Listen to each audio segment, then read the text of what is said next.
A wild, gracious host has appeared. Who could it be? If I shadowed this out, just imagine I shadowed this out and it was like, who's that gracious host? But you already know who the gracious host is. I'm your gracious host, Chris Schnabel, and this is Offstage Radio. Why am I imitating Pokemon? I'm wearing a Pokemon shirt. Why is my producer Score Bunny? If you look over here, my producer is Score Bunny. Why is this? Why is he there?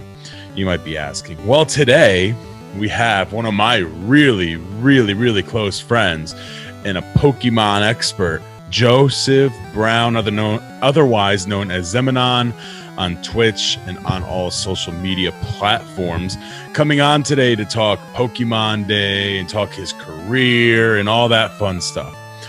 So, why are we all Pokemoned out? Well, not only do we have Joe joining us, but the 27th of this month is Pokemon Day. Now, if I turn around and look, guess what day that is? This Saturday. I know that took a little longer than I hoped. Sorry, I know that took longer than I hoped. This Saturday is Pokemon Day. I've been doing Pokemon Go like crazy. All the Gen 1s are out there. I finally finished the Gen 1 all Pokemon, the Pokedex. I couldn't think of that for a second. I finally finished the Gen 1 Pokedex. I was so excited to finally finish that. And I finally got it done. It was super amplifying.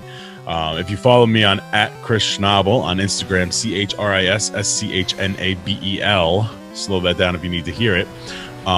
You would see I posted a story that I finally got the last of the 151. I was so excited. So we got Joe Brown coming on. He's going to be joining us. It's Pokemon Day this Saturday, so get your Pokemon on. Pokemon on. We'll be right back with Joe Brown. Stay right here. This is Offstage Radio.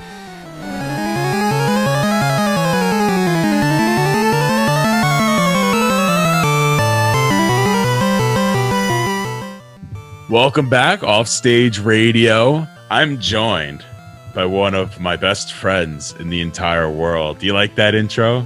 Do you enjoy that intro? What are you talking about? Is that one you like?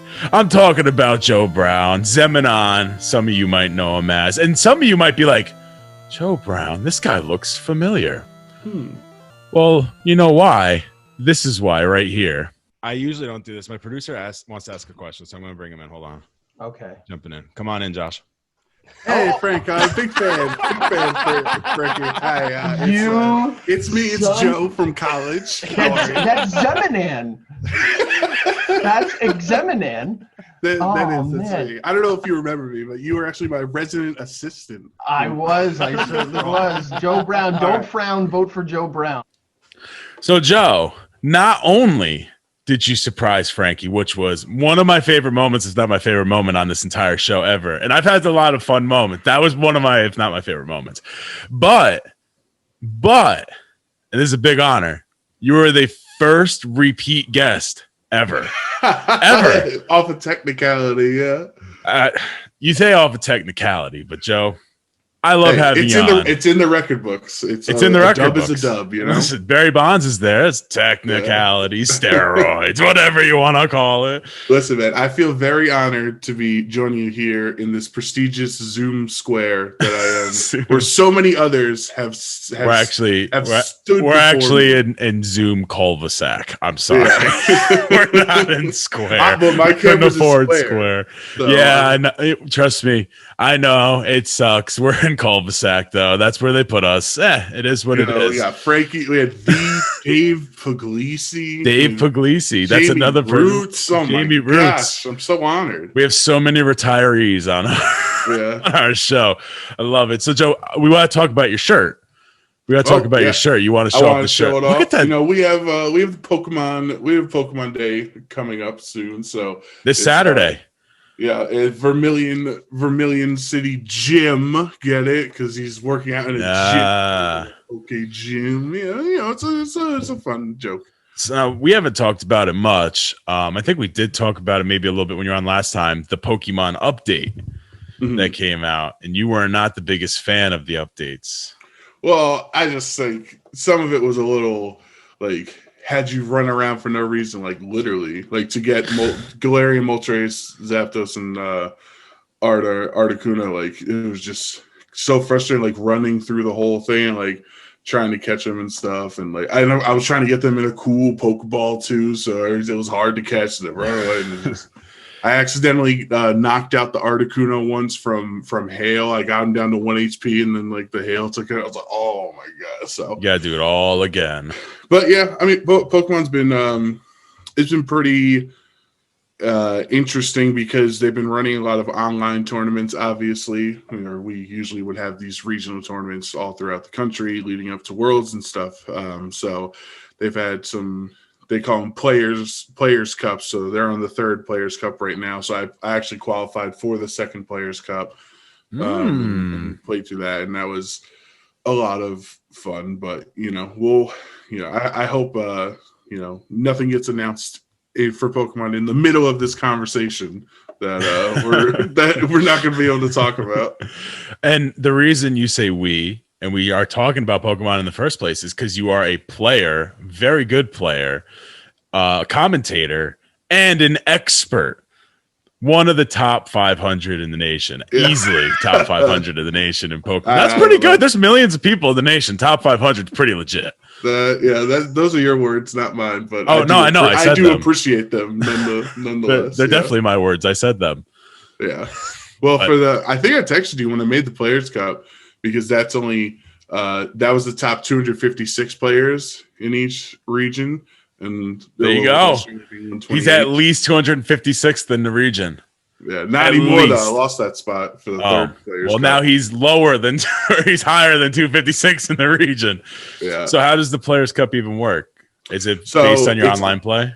Yep. So it's all online, like on Sword and Shield. You play on Battle Stadium, and you play in these international challenges, which they've had like forever, as long as there's been Wi-Fi on Pokemon games. So do like a whole weekend. It used to give you championship points that you would try to use to qualify for the World Championship, but obviously we don't have any live events right now. So basically what it does is like everybody starts at like a 1,500 rating on Battle Stadium. And so you have 45 games that weekend. You got to do 15 a day or all 45 on Sunday or, whatever. You have 45 games to get as high on the ladder as you can. So, every win, if you start at 1,500 and win, you go to like 1517 and then like 1532 and, try to climb up to hopefully being at the end of it, the top 256 within your region, with the exception of Oceania, which was only top 128.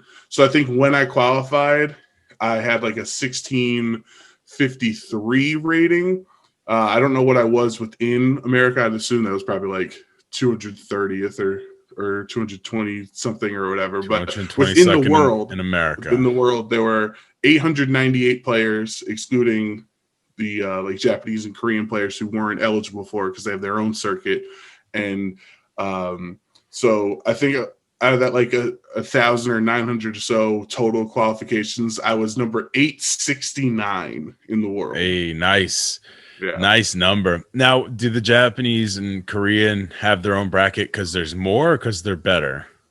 No, they have their own system. So like there's two, there's like the Pokemon Company in Japan has their way of running things with their Japanese circuit, where like, they have they do mostly online tournaments that lead to a Japanese national championship, and then performing well there is how you get sent over to the World Championships. But throughout the rest of the world, we have like the regional tournaments all over where you earn championship points, and then if you hit the threshold for whatever that threshold is each season, then you then qualify for the World Championship. So it's two different ways that the two branches, I guess, of the Pokemon Company handle their competitive scene. Now, I can ask you how you got into playing Pokemon competitively, but I think I can answer that question because you played Pokemon your whole life and you love Pokemon, and then you got better at it and you wanted to play competitively because you're a competitive guy. I thought you were going to say because you were there, because it did start in college. I was going to ask you how you started, but I know how because I was there. Was I there physically or was I just there? Was I there the day it happened? I don't remember. No. because you were not in Philadelphia when I went to my first How do you know? regional in 2014. How do you know I wasn't in Philadelphia? I don't have evidence. I do not have evidence. I have a strong suspicion that you weren't there, but I don't have evidence. Won't hold up. Strong suspicion won't hold up.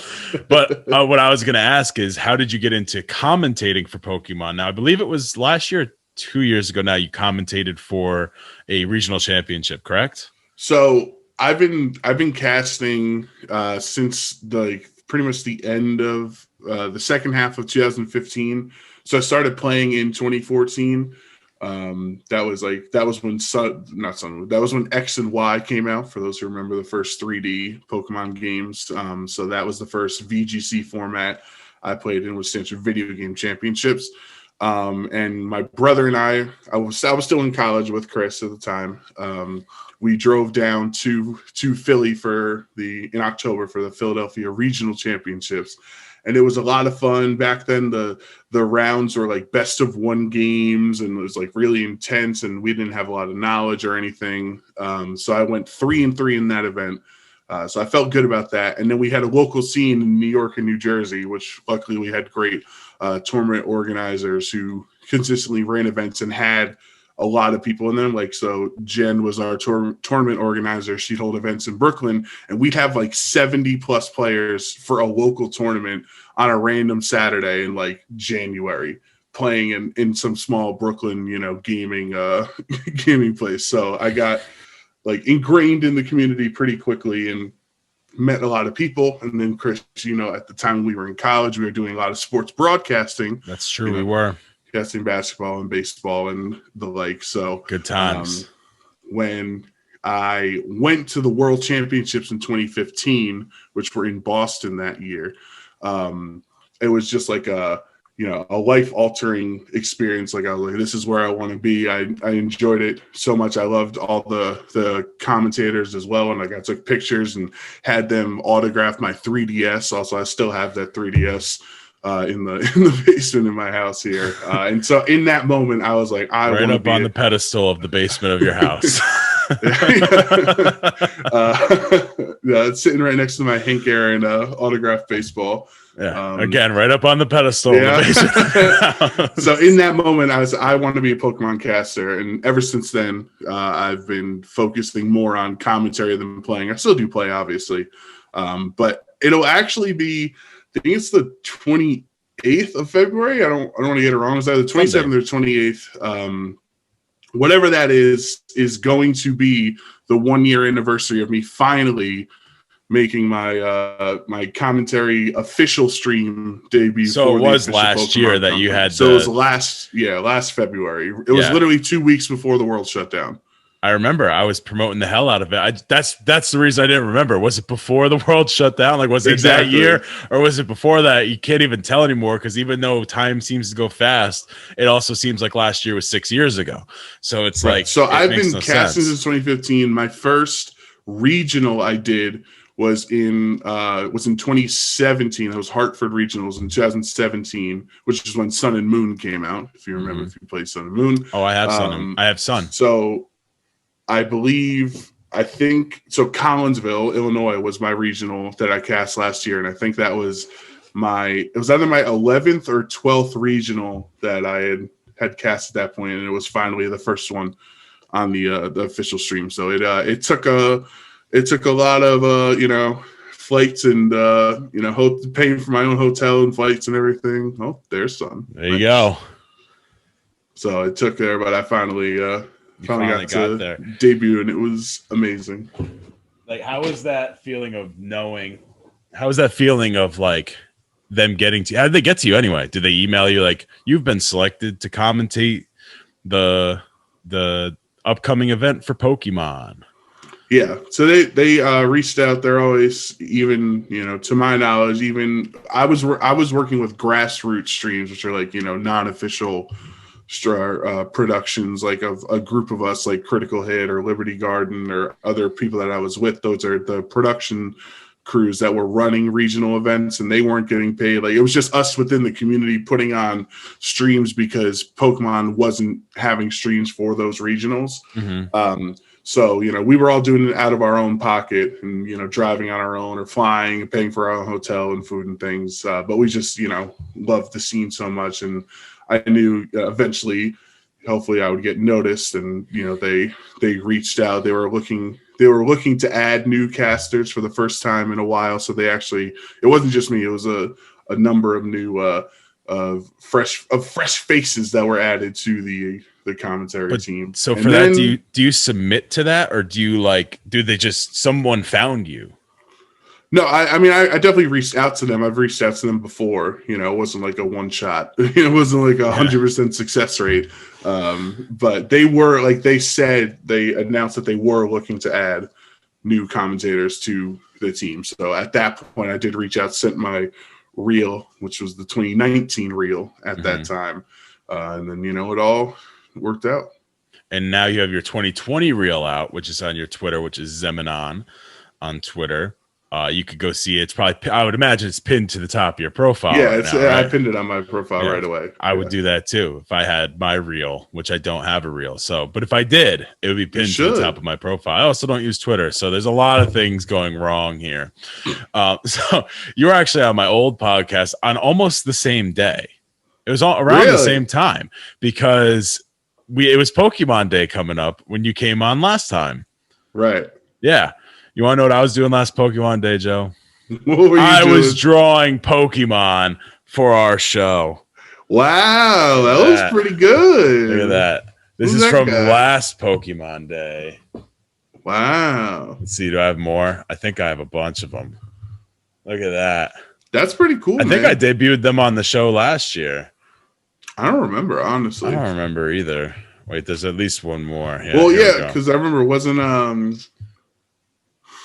Kyle there? And yeah.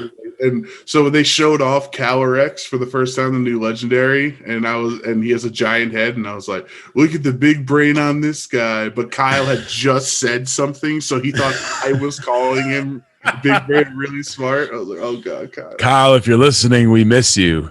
Yes, call us.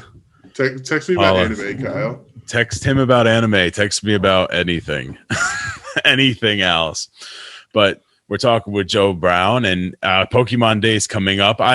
You told me Pokemon Day was coming up. I knew it was around this time, but you texted me and you told me. But I also knew it was coming up because Pokemon Go has been sending push notifications like they're going out of style to me about all this stuff going on. I was like, wow, this happened about a year ago too.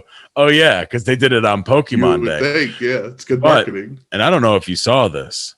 I finished my Pokedex for the first region of Pokemon in Pokemon Go.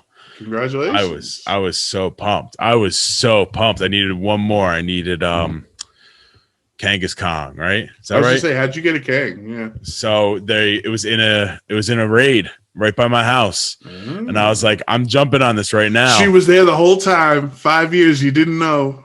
Oh, I wish. Right by your house. I wish that was true, but it wasn't. That was the first or second time that it came to the States from Australia.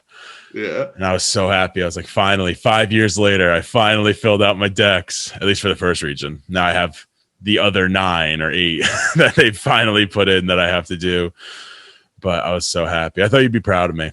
I'm very proud of you. Not even a text. Not even a message. Not even a thumbs up on Instagram. Nothing. Dude, I'm so bad with Instagram. Literally, whenever you share stuff, like when you make your stories or whatever, and tag me in it, I just click it. I was like, all right, I'll add my story. I don't know how this works, so that's why I do it. So yeah, it's your story.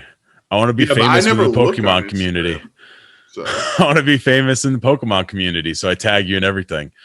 Anything that they'd like. That's definitely not the way to go about it. There's other people that could help you skyrocket quicker. So you're also streaming a lot. Again, it's Zemanon on Twitch.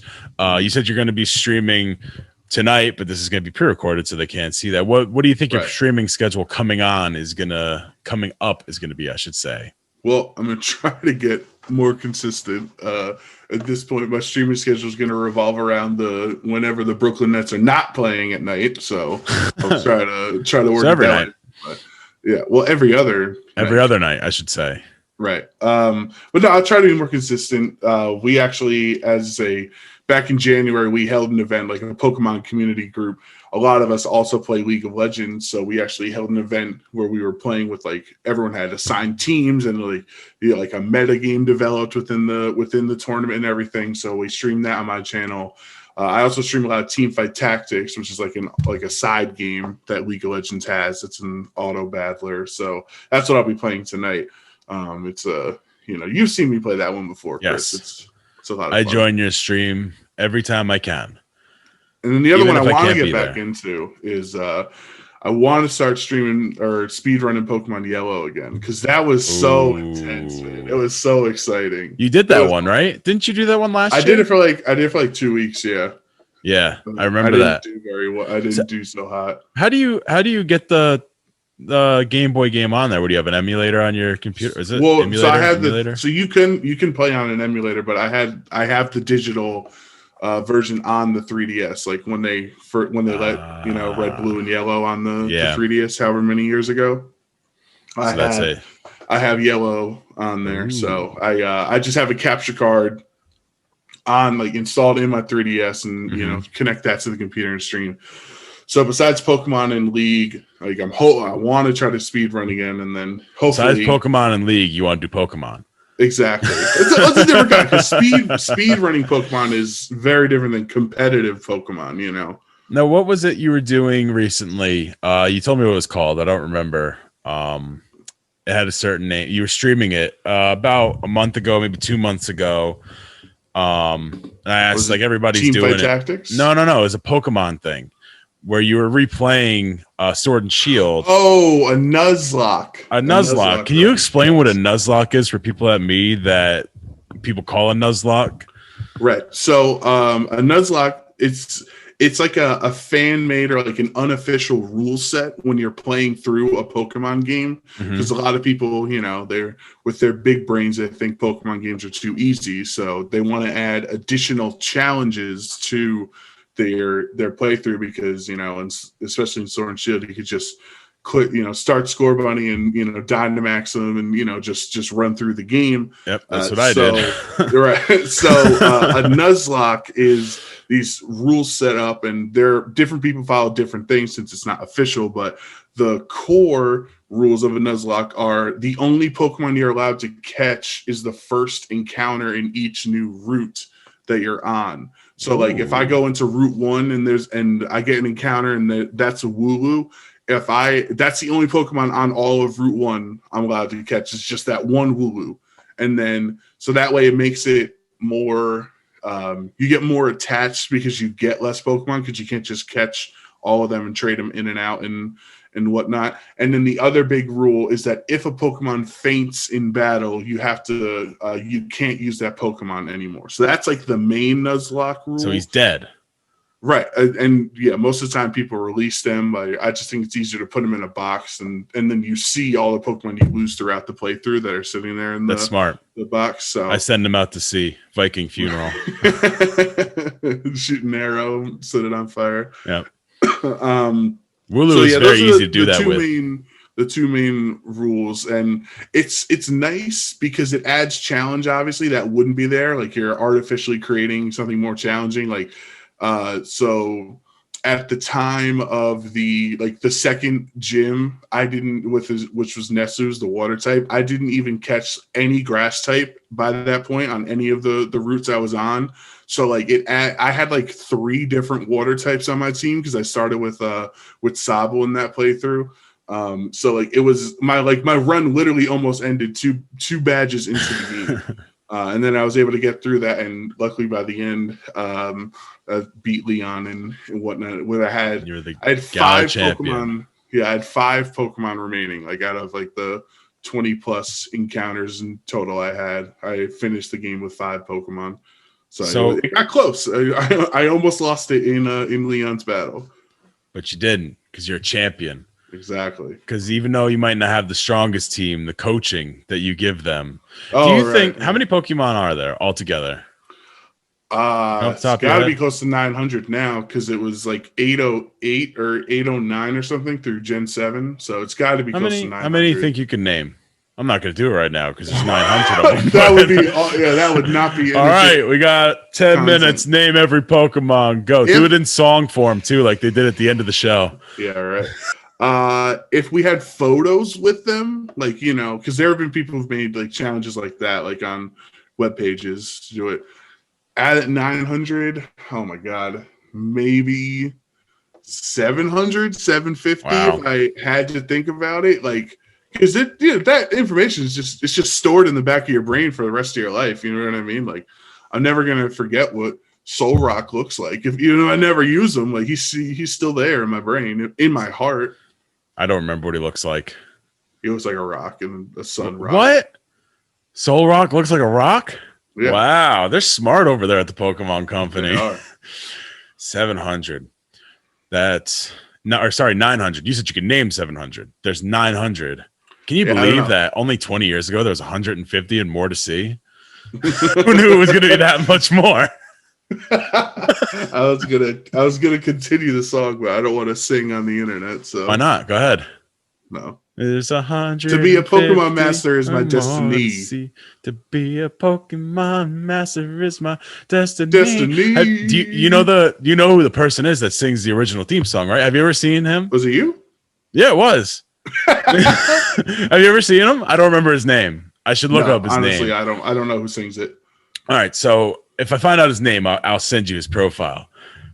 It's a trip. It's a trip. It really is. It's a white guy. I've never knew that. Didn't know that. I had no idea. And his Instagram, he has a shirt and pants combo with his face in the middle and everything he's ever voiced on or sung on, and he's selling it. And I'm like, who's buying that? Who's that? Your mom? Yeah. Who's that directed towards? Yeah, he's like in his 40s or 50s, but he looks like somebody out of an 80s ski movie. If you like Pokemon music, Chris, next time the holidays roll around in 10 months or so, you need to listen to the Pokemon Christmas Bash. Have you ever? Why do I have to wait till then? Why can't I just do it right now? Well, it's not festive right now. You can do it now, but it's not festive. I have Christmas lights in my room. I have a Mario ornament sitting up here that I got with my Nintendo rewards. I can make it festive. People will be like, "Is it Christmas?" That's my favorite thing, more than like the Poker app or like any of the opening theme songs or anything. It's the Pokemon Christmas Bash. Mark that down. We're gonna put that at the end of this, dude. We're putting that at the end of this. Copyright. You can't copy these rights. We're gonna put that at the end of this. Rights. I'm listening to Meowth tell me about how great Pokemon is. It's just so good. Like, you can tell because it was like, I think it was the year 2000 or 2001, so it was just when Johto was out. It was only 2 generations, and looking back now 25 years later, like, you can, from the start of Pokemon, you can see that they legitimately had no idea that this thing was going to be as huge of a franchise. Like, they were just throwing stuff at the wall, like, and it's like Team Rocket like sings they sing the nightmare. Wow, the night before Christmas, and they tell the story. Nightmare Before Christmas, and they put like Pokemon twists and things into it, and then it was just the people in the VO booth like, who cares about Pokemon? Hey, let's just try something. And it's actually gold. It's fantastic. It's gold. Well, so is, Looney Tunes Christmas is gold. Yeah. Have you ever heard Looney Tunes Christmas? I hope so. I'm pretty sure I hope you had a childhood, because that is pure gold. Listen, I don't want to spoil anything, but Professor Oak wants to show his appreciation to Santa Claus. So there's a song called "I'm Giving Santa a Pikachu for Christmas." So I'm just saying, you got to listen right away. Are you excited for the new Pokemon Snap coming out? Oh, dude, I'm beyond. Beyond excited. Oh, I thought you were calling it Pokemon Snap Beyond, like it was some futuristic Pokemon Snap game. Would you be surprised if? Actually, I would. They didn't call it Pokemon Snap. They didn't call Pokemon Snap Beyond. They called it the new Pokemon Snap. Yeah, so they did even worse. It's so Nintendo it hurts, the naming, like new Pokemon Snap, like call Pokemon Snap 2. That's what it is. Like, Pokemon Snap 2, even snappier. I do think it's funny with Pokemon Snap, like the speed run of the original and the N64, because you're literally on rails every level. Yeah, If the game is so optimized to the point that it's actually physically impossible to increase or to decrease the world record because the game does not physically run faster through the levels. It's an auto scroller. Yeah, it's so funny to me. Every level. But do you have a N64? Yes. Still? Yeah, and I have Snap. I never actually beat it. But what is nice when we get regionals again is they always have these setups at every regional with with Switches and N64s and GameCubes and stuff set up like on the side for kids or for families or for me when I'm bored in between rounds to play old Pokemon games. So they'll have like Pokemon Puzzle League, Pokemon Stadium, Pokemon Snap. Obviously, they got newer games like Pokken Tournament on the Switch and stuff like that. So it's like it's so fun to just like, all right, give me 15 minutes, and then I'll go play a couple of levels in Pokemon Snap. Catch or take some photos of some Charmanders and things. So you have Snap as a cartridge in your house. Mm-hmm. You're sitting on gold. You're sitting on gold. No, I'm sitting on Snap. Gold. I also have Pokemon Gold as well, though. I wish I had my drum set here. I'll just have to do it in the voice. We're talking with Joe Brown. A couple more questions before I let you go. Joe, I really just love talking with you, by the way. We could talk forever. The reason I needed a producer. We do talk forever sometimes. A reason I needed a producer here is because if it just was me producing, this would be a 3-hour-long podcast. We can't be a 3-hour-long podcast. What's wrong with that? It's just hard-hitting questions. It's true. I did just say copy these rights with the Pokemon Christmas album. So whatever. There are no rules in this place. Chris, copy these rights, Schnabel. That should be yours. I want that to be on my gravestone. I want it to be on my gravestone. Chris, copy these rights. So not only we'll finish up with Pokemon because it's been a great Pokemon conversation, but you also worked with Major League Baseball. I do have a question for you about Major League Baseball. How do you feel? How do you feel about two things? One, the rules, they decided to go back to the old rules. And two, that there's a high chance we might not see baseball after this year with this. Oh, with the strike. That's so let's go with question one first. Wow. No DH, no universal DH. I think it doesn't make sense if they're going to roll back the rules to pre-pandemic rules. Then why are you keeping men on second base in extra innings and 7-inning doubleheaders? It seems kind of like a half-baked idea, because if you wanted to have a mutually agreed rule on the DH and that meant that you had to keep the other new rules that were implemented in 2020, that would make sense. So it's like, oh well, we're getting rid of the DH, therefore we're getting rid of these other rules that didn't exist outside of the pandemic.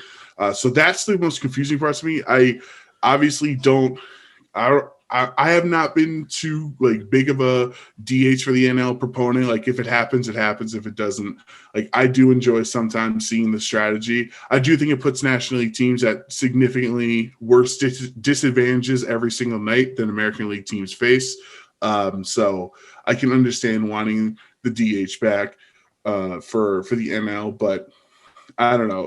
With the strike, it seems like MLB, either the owners and the players, they're the only, to me, maybe they're not the only, they're the most heated between a players union and an ownership group of any of the four major sports. And they always see everything as tit for tat, because something that the game objectively wants is universal DH. And they both can't just agree to it, because the players feel well, we have to get something back because he got hosed, right? Because they got screwed last CBA round. So it's we can't do something that is objectively right, that we both agree is better for our sport, because we need to get something out of it, not for the betterment of the sport and keeping it entertaining and making sure fans are watching. So that's what frustrates me with with MLB, and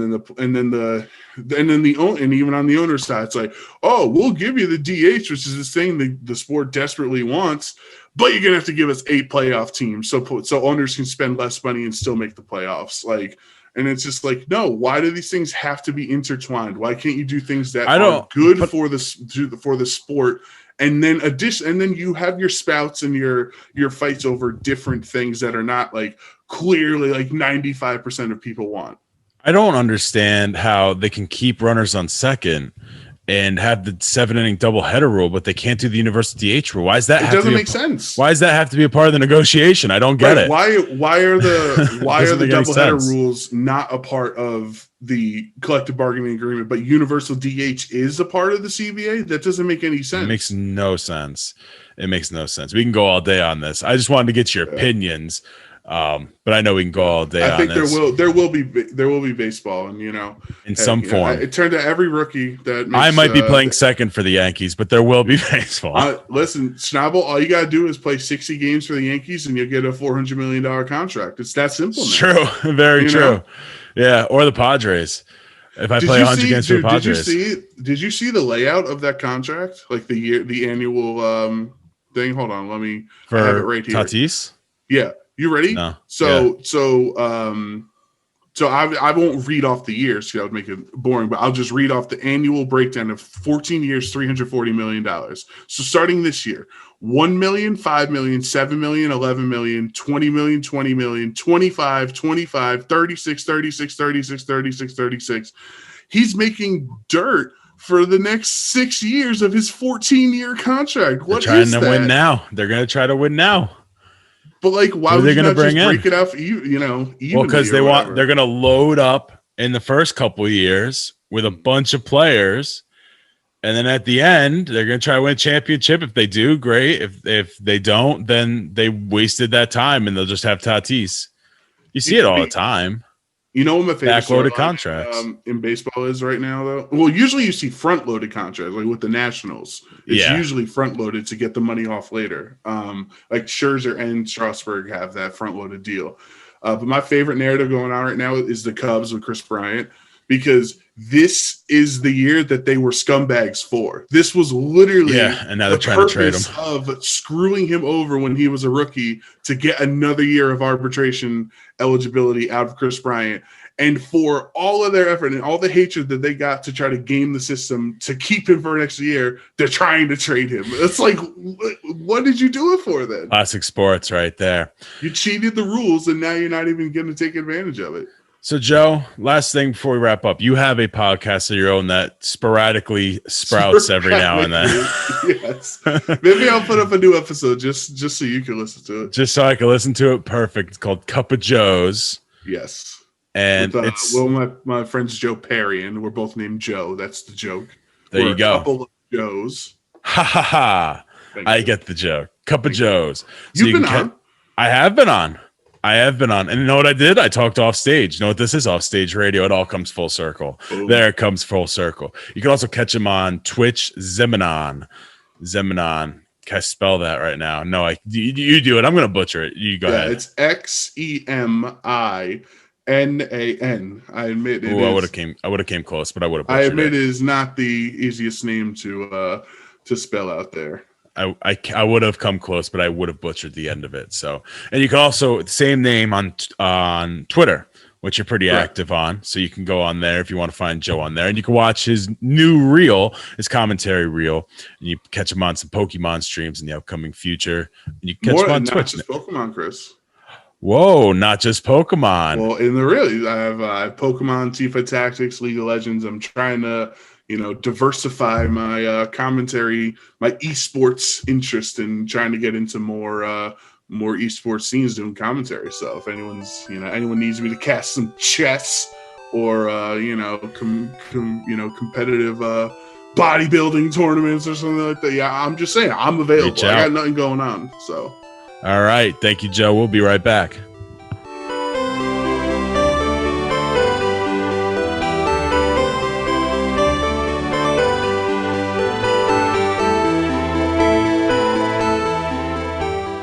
Another week down. I believe it's episode 16. I don't know. They blend all together for me because it's just one interview after another. But I think this is episode 16 now. Could be 17 of season 1. And we're really grinding away. We're really going at it, having some good guests. This Joe, by the way, is the first repeat guest. I don't know if I said that during the interview or not. He's the first repeat guest in the history of this show, in the one season, in the 16 or 17 episodes we've had. I should know this off the top of my head. I mean, I edit all the episodes. I should know how many there are. But here I am, not knowing if it's 16 or 17. So it's one of the two. It's definitely one of the two. You know, it's either 16 or 17. But if you want to follow Joe, he's Zemanon on everything. That's Xemanan. Xemanan on everything. You can go follow him. Follow him on subscribe to him, whatever it is, on Twitch, whatever it is. Like, I don't have one. I do have one. You can follow him on Twitter. Very active on Twitter. Just follow him on everything. You can get Pokemon updates. He does a lot of Pokemon stuff. He does a lot of baseball stuff. You just heard him talk about it. I don't know why I'm repeating it again. You know what he does. So definitely go follow him, Zemanon. You can follow us as well if you don't already follow us. If you're listening and not following us, my mind has exploded. But you can follow us as well. We're Offstage Radio on everything. Facebook.com/Offstage Radio. Offstage Radio on Twitter, and off.stage.radio on Instagram. You can follow us on all that. Subscribe to us on YouTube so you can get updates when the new episodes drop. We drop every Wednesday, but it might get a little sporadic because we're getting really busy. It's sports time. We're sports majors, so it might get a little busy. So just keep that in mind.